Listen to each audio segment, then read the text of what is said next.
Hi everyone, welcome back to our YouTube channel Satyan stories. ఈరోజు నేను ఒక అందమైన కథతో మీ ముందుకు వచ్చేసాను.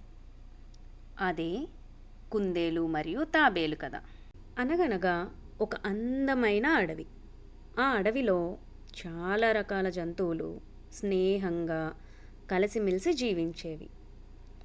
ఆ అడవిలో వేగంగా పరిగెత్తగలిగే కుందేలు మరియు నెమ్మదిగా నడిచే తాబేలు కూడా ఉండేవి.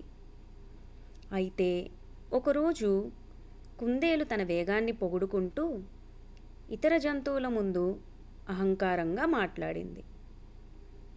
నాకు దీటుగా ఈ అడవిలో ఇంకెవరూ పరిగెత్తలేరు, మీరు నన్ను ఓడించగలరా అని అహంకారంగా అడిగింది. నెమ్మదిగా నడిచే తాబేలు కుందేలు మాటలను ఓపికగా విని కుందేలును చూస్తూ నవ్వింది. అది చూసిన కుందేలు, నువ్వు నన్ను ఓడించగలవా అని తాబేలుని తక్కువ చేసి మాట్లాడింది. కానీ ఆ తాబేలు ధైర్యంగా, ఒకసారి ప్రయత్నించి చూద్దాం అని కుందేలుకు సమాధానం ఇచ్చింది. ఈ పోటీ గురించి విన్న అడవి జంతువులందరూ ఆశ్చర్యపోయాయి. తాబేలు గెలుస్తుందా అని ఆశ్చర్యపడి పోటీని చూసేందుకు అక్కడికి చేరుకున్నాయి. వెంటనే నక్క పోటీని ప్రారంభించేందుకు సిద్ధమైంది. రెడీ స్టడీ గో అనగానే కుందేలు ముందుకు దూసుకెళ్ళింది. కానీ తాబేలు మాత్రం తనదైన శైలిలో ఓర్పుతో ముందుకు నడిచింది. కొద్ది క్షణాల్లోనే కుందేలు చాలా దూరం వెళ్ళిపోయింది. వెనక్కి చూసి తాబేలు చాలా దూరం ఉండటం గమనించి నవ్వుకుంది. ఇది పోటీనా అని అనుకుంటుంది. కుందేలు చాలా ముందుకెళ్ళిందని తెలుసుకొని ఒక పెద్ద చెట్టు దగ్గరికి రాగానే చల్లగా గాలి తగలడం వల్ల తాబేలు ఇంకా చాలా వెనక ఉంది, కాస్త విశ్రాంతి తీసుకుందాం అని అనుకొని ఆ చెట్టు నీడలో పడుకొని నిద్రపోయింది. తాబేలు మాత్రం నెమ్మదిగా ఎక్కడా ఆగకుండా ముందుకు సాగింది.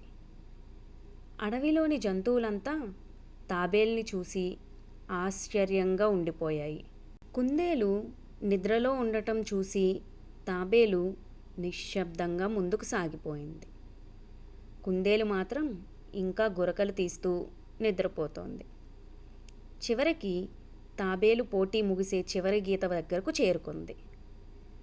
కుందేలు ఇంకా నిద్రలోనే ఉంది.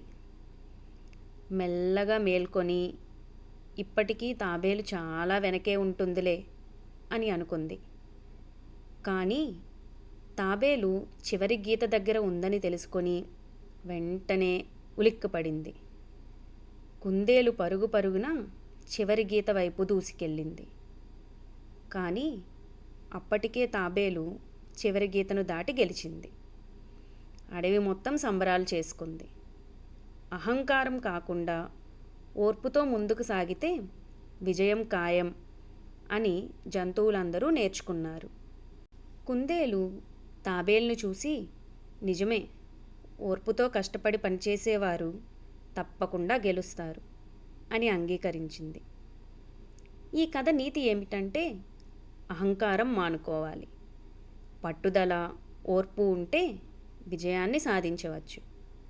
అలాగే తొందరపాటు కంటే నిరంతర ప్రయత్నమే గెలుపుకు దారితీస్తుంది. అంతే, ఇంతటితో కథ కంచికి మనం ఇంటికి. Bye bye. మీకు గనక నా స్టోరీ నచ్చినట్లయితే please do like, share and subscribe to our YouTube channel Satyan stories. Thank you for watching.